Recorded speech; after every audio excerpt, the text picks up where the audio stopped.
la vision lancée comme ça. Aujourd'hui, on s'en va dans la vision appliquée. Et on sait qu'il nous a donné, Pasteur Mathieu, le verset sur lequel il s'est basé, qui était Nombre 13-30, qui dit « Montons et emparons-nous du pays où nous y serons vainqueurs et bâtissons autrement. » On a rajouté le « bâtissons autrement » parce qu'il faut qu'on s'empare et qu'on bâtisse autrement dans tous les domaines de notre vie. Et c'est intéressant, je me faisais la réflexion d'un récapitulatif des dernières années, de 2021-2022. On voit qu'en 2021, la vision, c'était « Envoie-moi ». Si tu peux mettre le prochain. C'était « Me voici, envoie-moi ». Et c'était vraiment une disposition de cœur. On est prêt, on s'attend, on est disposé. Ensuite, on a passé en 2022 « Lève-toi ». On a changé de position, on s'est mis en position. Et maintenant, 2023, on bâtit autrement, on s'empare et là, on passe à l'action. Et cette année, il n'y a personne qui reste assis. Dis à ton voisin, personne ne reste assis cette année. On voit que le terme aussi « emparons-nous », il est souligné dans le verset de Matthieu 11-12, qui nous dit « Depuis le temps de Jean-Baptiste jusqu'à présent, le royaume des cieux est forcé et ce sont les violents qui s'en emparent. » Ça veut dire qu'il y a quand même un acte volontaire. Il y a quand même une décision volontaire de s'emparer. Il y a, comme on dirait, un wake-up call de dire « Let's go, je m'empare, je fais quelque chose de différent. » Si tu veux un résultat différent cette année, il faut que quelque chose change. Si tu penses faire la même chose et que ça va être différent, ça, c'est le début de la folie. Donc, vraiment, c'est les violents qui s'emparent du royaume des cieux. Et ça dit aussi, être violent comme ça, c'est venir à contre-courant. Être prêt à être méprisé et voire persécuté. Dans le terme, si on va chercher dans le terme grec, ce terme, c'est vraiment être méprisé et aller à contre-courant. Es-tu prêt à aller à contre-courant de tes pensées, de ta façon de faire, des 25 dernières années, de la façon dont on a fait les choses? C'est ça, être violent et s'emparer. C'est oser aller à contre-courant. Pasteur Mathieu avait souligné aussi quelque chose, c'est qu'on ne pouvait pas être passif. Et lorsqu'on est passif, vous avez chez vous certainement des contenants dehors, dans votre patio, dans votre cour, des décorations qui se remplissent d'eau. Qu'est-ce que ça devient si tu ne vides pas les contenants, si tu laisses une bassine dehors puis qu'il pleut? Ça devient comment? Ça devient une mare, ça pue, il y a toutes sortes de micro-organismes qui se développent. Ça, c'est quand on est passif et stagnant. Dans nos vies, c'est la même chose. On a besoin d'être rempli, d'avoir une source qui nous remplit, de se remplir et de déverser. Si on devient stagnant, ça pue, puis après, on recule aussi dans notre vie. Et la façon de le faire, Pasteur Mathieu avait souligné bâtir autrement. Il avait parlé de quoi d'autre comme quoi? Qui c'est qui se souvient? Il y avait 1, 2, 3, 4 choses. On parlait de bâtir autrement, cultiver l'unité dans chacun de nos départements, dans notre vie. Qu'est-ce qu'il y avait comme troisième point? Distraction. Éviter la distraction, les bonnes distractions, les moins bonnes distractions. Parfois, les mauvaises distractions, c'est facile à repérer. Quelqu'un nous invite dans un bar, quelqu'un nous invite à faire des choses qu'on sait qui ne sont pas bonnes pour nous. C'est facile d'éviter cette distraction-là. Mais lorsqu'on a un projet excitant, enthousiasmant, puis qu'on a toujours voulu faire, puis quelqu'un nous le propose, c'est pas que le projet est mauvais, c'est que c'est pas le temps. Et c'est une distraction. Et ce matin, on commence une semaine de jeûne pour pouvoir effectivement éviter les distractions. Le fait qu'on n'a pas besoin de réfléchir, qu'est-ce que je mange à déjeuner, qu'est-ce que je mange à dîner, puis qu'est-ce que je mange à souper. Moi, je dis, qu'est-ce qu'on va être bien cette semaine? Mes enfants trouvent peut-être ça moins drôle, mais en tout cas, ils se débrouilleront. Mais pour une maman, la charge mentale, qui c'est qui connaît c'est quoi la charge mentale? Ah, la charge mentale, c'est de toujours planifier en avance qu'est-ce qu'on fait, qu'est-ce qu'on met, qu'est-ce qu'on mange. Et là, cette semaine, les mamans, si vous pouvez avoir fait de la nourriture d'avance pour les petits, puis on ne réfléchit pas cette semaine, ça va faire du bien, n'est-ce pas? C'est aussi une pause pour notre charge mentale. Donc, on réalise vraiment que la société a évolué. Et lorsqu'on veut mettre notre vision, lorsqu'on veut lancer cette vision, on réalise que les choses ont changé. Vous êtes d'accord, les choses ont changé? Puis on a deux choix. Soit on regrette, et puis on est nostalgique, puis on est tout seul dans notre coin, extrêmement malheureux, ou on se dit, on va commencer à rêver, commencer à penser différemment, commencer à bâtir autrement et commencer à rêver pour des nouvelles choses dans chacune de nos vies, chacun de nos départements, chacun de notre ministère, notre couple et notre famille. J'ai déjà entendu cette citation qui disait que je commence à vieillir lorsque je remplace mes rêves par des regrets. Et des fois, j'ai des regrets. Des fois, je me dis, j'aurais bien aimé faire telle carrière, j'aurais bien aimé faire ci. Puis là, ça me revient. Pas vieille la mère, pas vieille. Donc, continuons à rêver. Même si vous avez 70 ans, 80 ans, toujours un rêve, quelque chose que le Seigneur met dans votre cœur pour avancer. Et peut-être que ce n'est pas pour toi ce rêve, mais peut-être que tu vas pouvoir mentorer les plus jeunes et puis les élever, les amener à accomplir leurs rêves. Mais ça, c'est extraordinaire d'utiliser cette sagesse pour pouvoir amener d'autres. Alors, on bâtit autrement, Vision 2023, dans tous les domaines de notre vie. Et ce matin, on va couvrir le domaine personnel, les couples, les familles et les ministères, ou votre service pour Dieu auprès de l'Église, auprès de votre communauté. Alors, on commence directement par le personnel. Ça vous concerne tous, n'est-ce pas? Alors, comment est-ce que je peux bâtir différemment ma routine, mes relations, qu'est-ce que j'avais encore? Mes implications. Comment est-ce que je peux bâtir autrement? Est-ce que je peux réviser mes relations?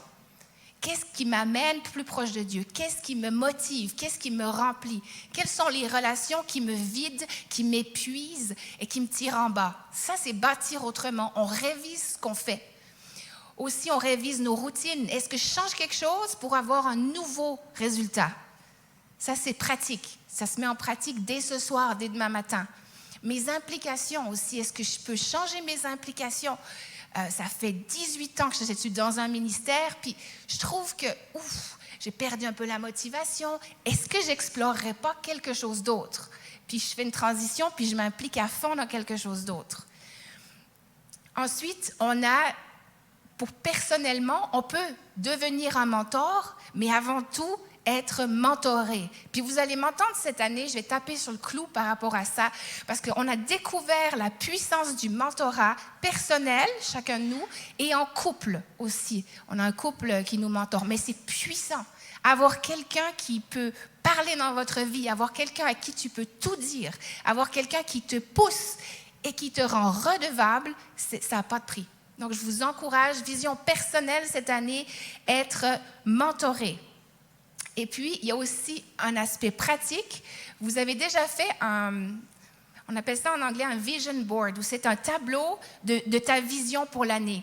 Puis, l'année passée, j'avais mes petites nièces qui sont jeunes, qui étaient à la maison, puis on a fait une activité. Puis moi, j'ai dit, je fais l'activité avec eux. Donc, on avait pris un carton et on avait découpé dans des catalogues des mots qui nous parlaient pour l'année. On avait mis aussi des images qui nous parlaient pour l'année. Puis, comme ça, de façon inconsciente un peu.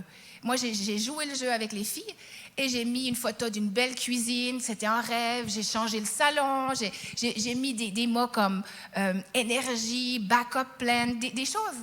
Et ça, c'est resté dans ma chambre toute l'année. Et ce matin, je le regardais et les 3/4 de la vision sont accomplis. Ça fait 20 ans que je voulais la cuisine, hein? 20 ans. Et je me dis, inconsciemment, je passais devant et inconsciemment, quand même, c'était dans ma vision et les choses se sont mises en place où j'ai fait en sorte que les choses se mettent en place pour y arriver. Donc ça peut être une technique. Faites du bricolage. Vous pouvez le faire aussi sur Pinterest, beaucoup plus high-tech là, pour nos 30 ans et moins. Mais je veux dire, on peut le faire aussi de façon pratique et visualiser ce qu'on veut. C'est aussi une bonne façon de confesser ce qu'on veut. Vous voulez les enfants qui soient sauvés, ben vous mettez des mots qu'on rapporte. Vous voulez avoir, je ne sais pas, des choses qui veulent changer dans votre vie, ben vous le visualisez. Amen? Ensuite, la vision du couple. Oh là là! Notre premier ministère, messieurs, c'est votre couple. Mesdames aussi, si vous êtes en couple, c'est votre premier ministère. Il ne peut pas être délaissé, c'est ton premier ministère. Parce que si c'est le chaos à la maison, avec ta femme et les enfants, comment veux-tu servir à l'Église, être un exemple? Donc, on s'occupe de notre premier ministère, il faut l'harmonie à la maison. Et ça ne sert à rien de sauver le monde si à la maison, tout le monde est perdu. D'accord? Donc, cordonnier bien chaussé. Bibliquement, c'est ça le dicton. Cordonnier doit être bien chaussé. C'est ça. Bâtir autrement. On y va pratique. Mon mari, il attendait la liste, puis il aimait bien le numéro 2. Alors, on fait plus de temps de sortie en couple. OK? Au moins une fois par semaine, essayez d'avoir un temps spécial. Si ce n'est pas une sortie, c'est une soirée à la maison. Organisez-vous en couple. On augmente les sorties de couple cette année. D'accord? On veut des couples en santé. Deuxième, augmenter la cadence sexuelle. Ça fait une semaine qu'il m'en parle. Oui, le point numéro 2 que tu as mis. Il disait, il faut que tu mettes en pratique ce que tu prêches. Hein? Ah là là là là. Mais vous savez que c'est tellement important. Dans un mariage qui fonctionne bien, ça représente 50% de la relation. Si ça va pas bien dans ce domaine, ça bouffe 90% de votre relation. OK? So, c'est important de mettre ça à l'agenda cette année. Amen? Là, les hommes vont dire « Ah, le message ce matin! » OK, on continue. Entreprendre un passe-temps ensemble. S'il y a des choses que vous pouvez faire ensemble, que les deux aiment, ou on fait un petit effort, on fait des choses ensemble. Augmenter aussi notre temps de prière. Si vous aviez un petit temps, on l'augmente. Démarrer un projet de couple, faire des plans concrets. Puis surtout avoir des plans pour le couple. Qu'est-ce qu'on va avoir l'air dans une année? C'est quoi notre vision dans les 3 ans, puis dans les 5 ans? Je vous pose la question, qu'est-ce que ton couple va avoir l'air dans 3 ans? Tu t'en vas où avec ton couple? Est-ce que tu as une vision précise pour ton couple? Et puis là, je l'ai déjà mentionné, avoir un mentorat en couple. Ça, c'est extraordinaire. Et j'aimerais pouvoir souligner le verset pour sceller tout ça, le Proverbe 5, 18, qui dit que ta source soit bénie et fais la joie de la femme de ta jeunesse. Alors, tant qu'elle est jeune, ça va. Mais après, on se rappelle le verset. C'est la femme de ta jeunesse. Honore-la, prends-en soin et fais la joie de cette femme-là. Puis la même chose pour les femmes, que l'homme que vous avez rencontré vous amène encore cette joie. Regardez-le avec des yeux comme vous l'avez regardé quand vous le fréquentiez. C'est bon?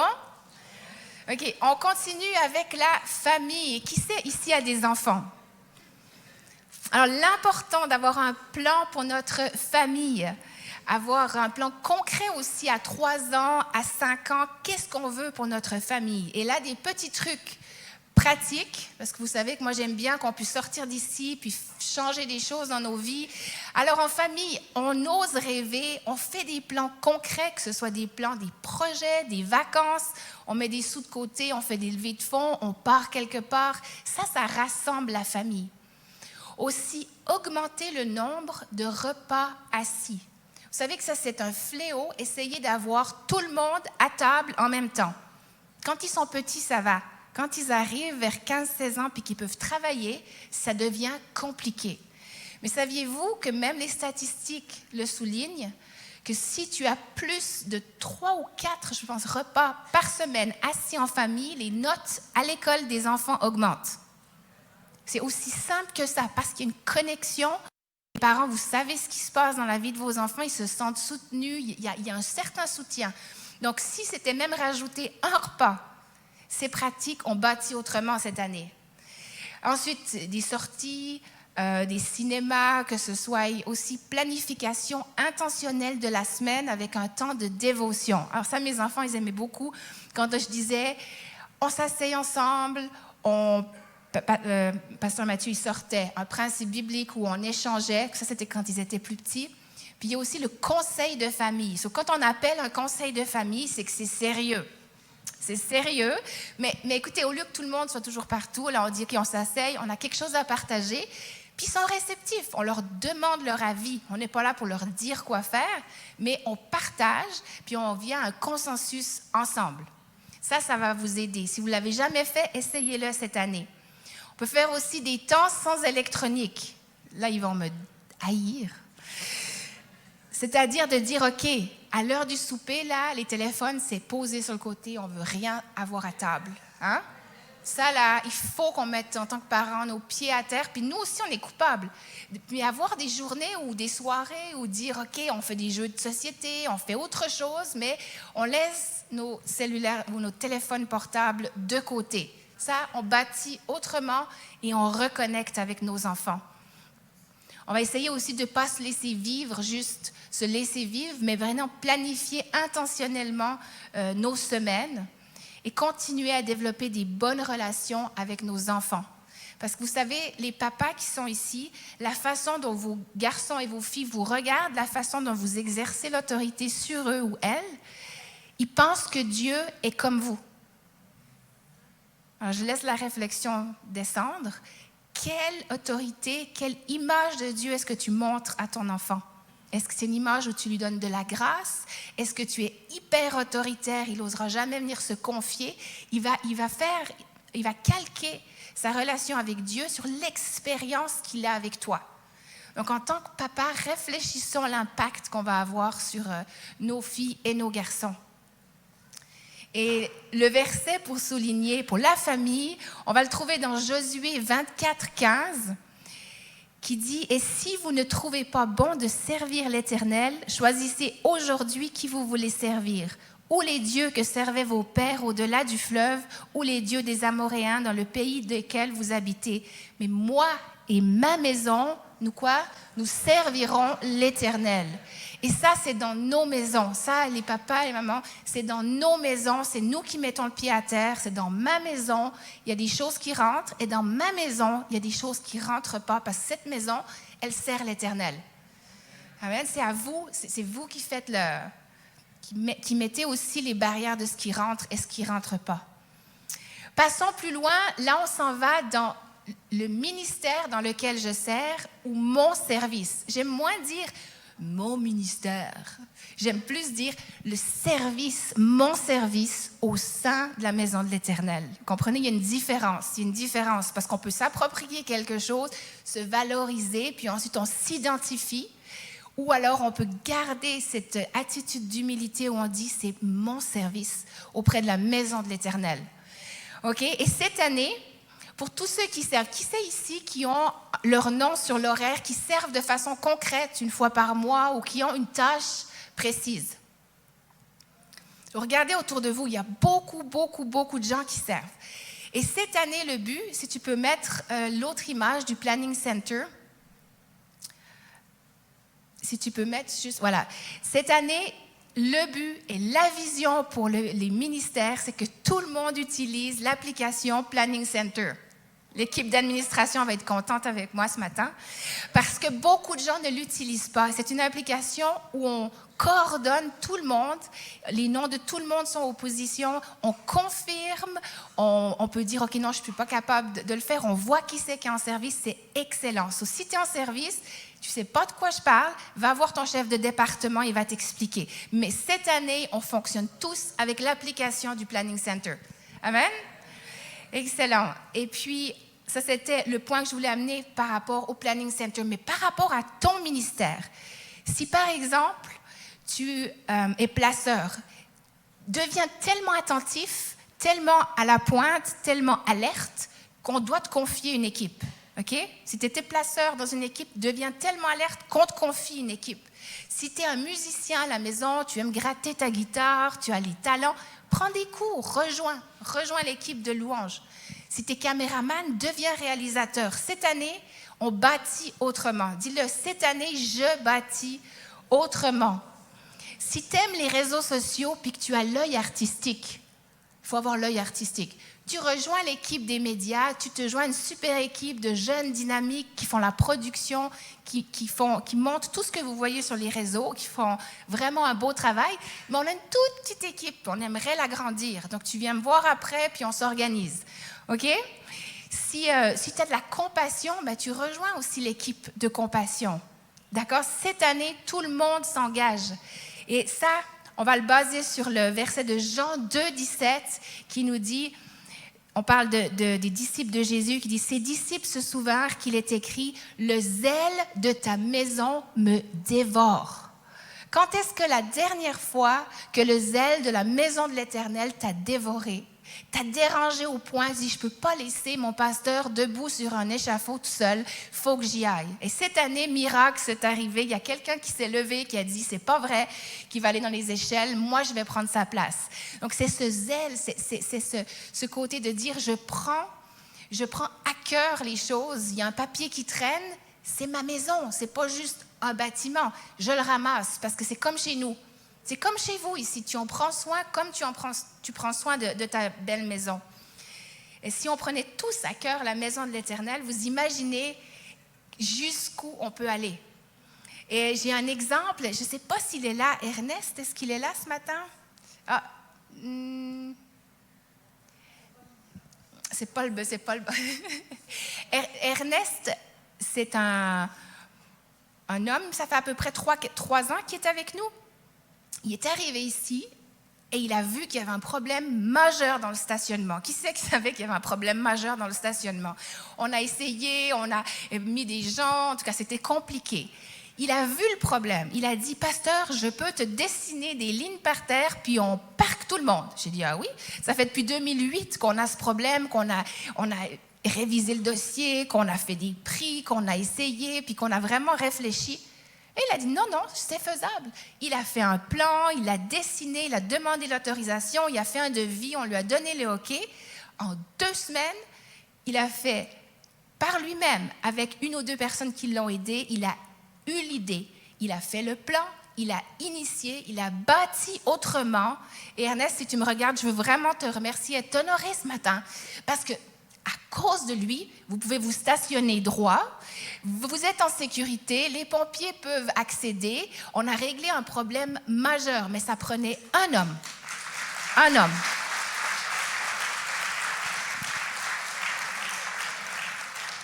Donc ça, c'était la petite anecdote. Mais un homme fidèle qui prend à cœur et qui était dévoré par ce problème de stationnement. Vous voyez ce que ça fait un homme dévoré? Alors, j'aimerais passer au prochain point qui est l'éducation chrétienne. Et tous ceux qui ont des enfants, des ados, tous ceux qui sont dans l'éducation chrétienne, vous avez passé par là. Et on va bâtir autrement, on va faire quelque chose cette année, on va faire 2 choses. Et c'est 2 points majeurs que je veux que tout le monde se souvienne. C'est qu'on veut créer une atmosphère ludique et fun afin d'optimiser l'apprentissage des enfants.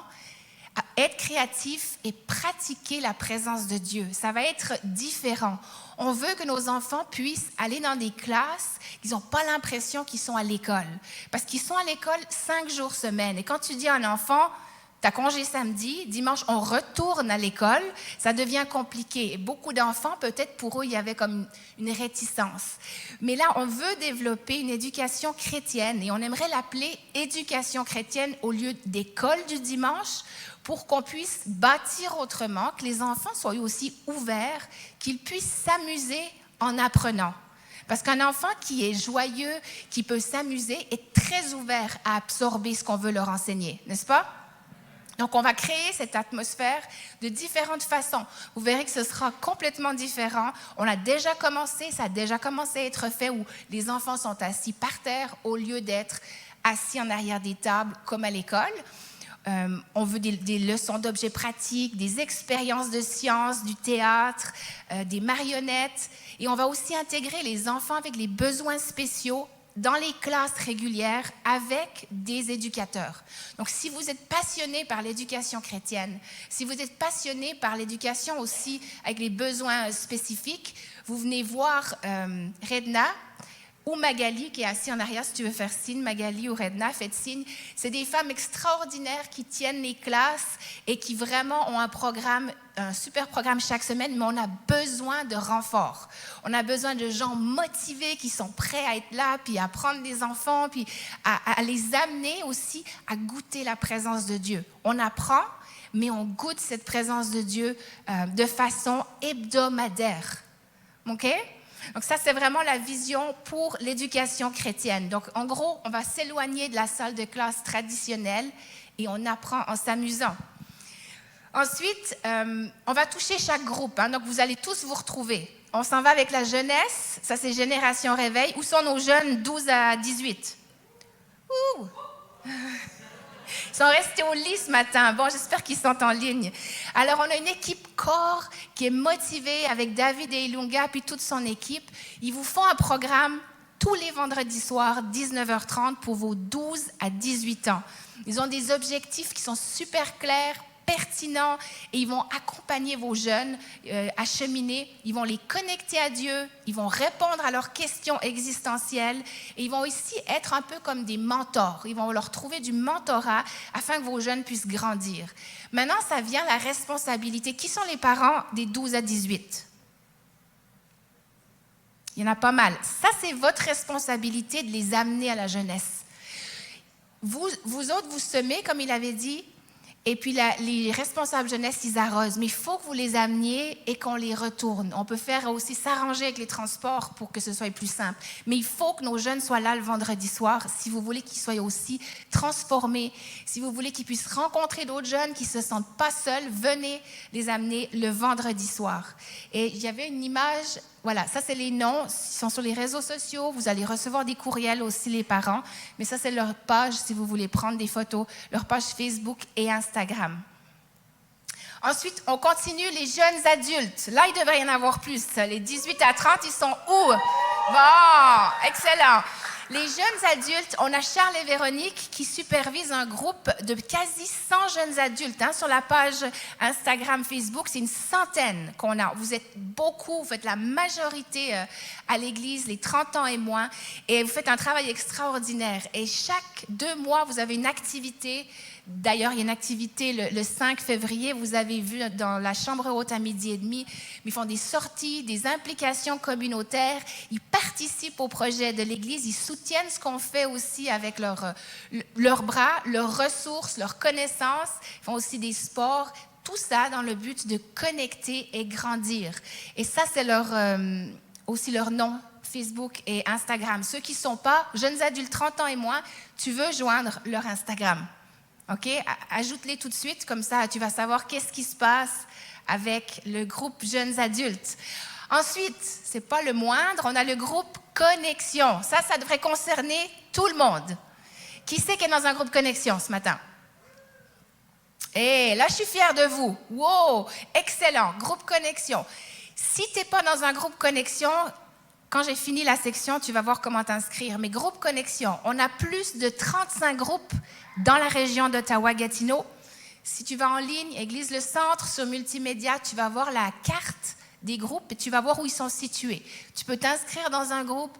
Une fois par mois, on se retrouve en petit cercle. Une fois par mois, on peut prier pour tes besoins. Tu connais des gens, tu sais qui appeler. Groupe Connexion, cette année, on bâtit autrement. On bâtit en qualité. Cette année, les groupes Connexion, on va pas faire plein de groupes Connexion. On va prendre les 35 et on va maximiser la qualité. Vos leaders vont être formés, vous allez pouvoir avoir du suivi. On va vraiment maximiser aussi l'accueil, la façon dont on le fait, afin que vous puissiez grandir dans votre groupe Connexion. Est-ce que ça vous fait envie d'avoir un groupe Connexion? Oui? Donc, si tu n'as pas un groupe, inscris-toi ce matin. Et pour terminer, au niveau des ministères des gens que j'ai survolés, je ne peux pas faire tous les ministères non plus, j'aimerais souligner le ministère de l'école biblique Kairos. Beaucoup de gens ne le savent pas, mais nous avons une école biblique ici depuis plus de 11 ans. Moi-même, j'ai suivi cette école, le ministre Génie a suivi cette école, plusieurs d'ici ont suivi. On a aussi des pasteurs en Europe. J'ai des amis pasteurs en Suisse qui ont notre âge, qui ont suivi l'école ici une année, ils l'ont fait à distance l'autre année. Aujourd'hui, lui, il est apôtre à Oron-la-Ville d'une grosse église et de multicampus. Il a fait l'école ministère Kairos que vous avez ici. C'est-tu excitant ça? Ça veut dire que tu peux faire l'école des ministères. Tu n'as pas besoin d'être pasteur. Tu peux être dans les 5 ministères, tu peux être sur le terrain, tu peux être missionnaire. C'est pour tous. Vraiment, on va en profondeur en théologie, on va en profondeur en pratique, on va en profondeur aussi. Il y a même un cours sur l'hygiène de vie et santé que moi je donne. Comment rester en santé en tant que chrétien? Parce que tu peux avoir toutes sortes de connaissances en théologie, en grec, en latin, puis tu te meurs 15 ans avant ton temps parce que tu n'as pas pris soin de ton temple. Donc, c'est vraiment une école où il y a différents cours intéressants et vous pouvez le prendre en ligne, à la carte, avec des paiements mensuels, et puis vous avez accès à tout, c'est vraiment extraordinaire. Donc, kairosottawa.com, je vous le recommande. Et puis, dernière chose, on a une phase embryonnaire de 3 projets, et vous allez me dire, mais de quoi est-ce que tu parles? J'ai 3 choses qui sont en train de mijoter pour cette année. C'est un groupe adulte pour les 30 ans et plus, mais ça nous prendra un leader. Il y a aussi le ministère de la famille qui va organiser des activités comme Pâques en fête, et le ministère des hommes. Pasteur Mathieu et moi, on a un plan pour le ministère des hommes. On a aussi un leader en tête, mais il se pourrait que cette année, le ministère des hommes redécolle pour pouvoir avoir quelque chose aussi de bien fondé, avec un leader motivé. Mais les hommes se rencontrent quand même c'est quoi le 12 février, hein, pour le Super Bowl en haut dans la chambre haute. Je ne sais pas qu'est-ce que le halftime aura l'air, là, mais en tout cas, ils viennent regarder la joute du Super Bowl. Peut-être qu'on fermera entre les deux, dépendamment c'est qui chante, right? Pas d'inquiétude, pas d'inquiétude. Donc, si on aimerait récapituler ce matin, on s'empare et on bâtit autrement dans tous les domaines de notre vie. Et puis nous, au niveau de la direction de l'Église, on se rend compte qu'il y a un changement majeur qui est en train de prendre place. C'est qu'on ne pourra plus jamais l'idée comme une Église où tout le monde est sur place. On a passé en mode hybride, qu'on le veuille ou qu'on ne le veuille pas. Alors, on a 2 choix. On l'accepte, on travaille avec, ou alors on le refuse, puis on est encore en train de pagayer pour les 5 prochaines années. Le mode hybride, c'est qu'on a une communauté en ligne et on a une communauté sur place. C'est certain qu'on va vraiment motiver les gens à venir sur place, mais on réalise après 3 ans qu'il y a un tournus qui se fait. Il y a ceux qui restent à la maison, il y a ceux qui viennent. On vous encourage à venir sur place, à connecter sur place, mais si vous êtes à la maison des fois, faites sûr d'avoir un groupe connexion aussi afin de pouvoir partager vos besoins. Donc ça, c'est vraiment quelque chose qui a été une transformation aussi de l'Église, c'est de savoir qu'on ne pourra plus jamais revenir en arrière. Mais on continue à rêver, n'est-ce pas? Alors, pour terminer, je cultive l'unité, je sème l'unité dans toutes mes discussions et j'enlève les mauvaises herbes qui ne sont pas de l'unité. Right? Je l'arrose et c'est ça, je fais taire les mauvaises langues. On évite les distractions. Et cette année, quand on va entrer dans le jeûne, c'est ça, je l'ai déjà souligné, on va vraiment pouvoir éviter les distractions. Et le dernier point, c'est qu'on va s'attendre à une faveur divine dans tous les domaines de notre vie, dans toutes nos entreprises. Amen.